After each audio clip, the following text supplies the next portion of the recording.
Warning: our YouTube channel and its videos may contain scenes, language, and content that may not be appropriate for all audiences. These videos include surveillance footage, undercover pursuit of suspects, actual police and rescue operations, and fearless confrontations. If you do not approve of the content, please do not watch our videos. If you wish to continue, we strongly advise that you proceed with caution. Viewers' discretion is advised. Abay, steel barrier sa gitna ho ng kalsada, inirereklamo po yan ng ilang po natin mga pedestrian at motorista. Ang naturang harang daw kasi ho, posibleng disgrasya magiging resulta nito. Panoorin po natin.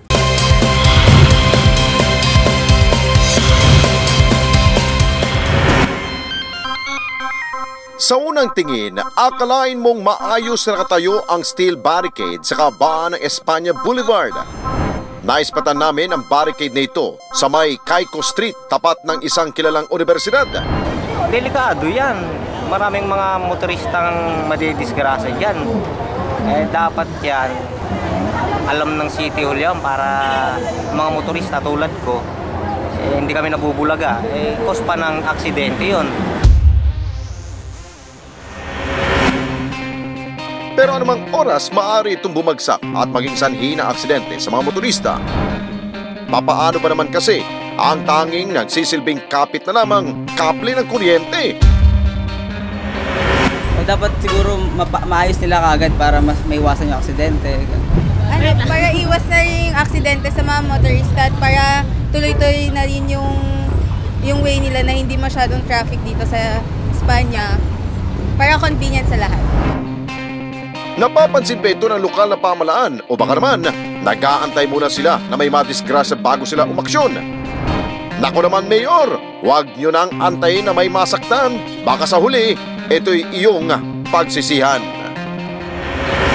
Okay, nasa linya ho ng telepono para bigyan ho tayo ng kilos prontong aksyon. Walang iba kundi si Engineer Peter Bulusan, ang Chief ng Construction Section po ng North Manila District Engineering Office. Engineer Peter, magandang gabi ho. Si Alex Santos po. Kasama ko po si Ben Tulfo.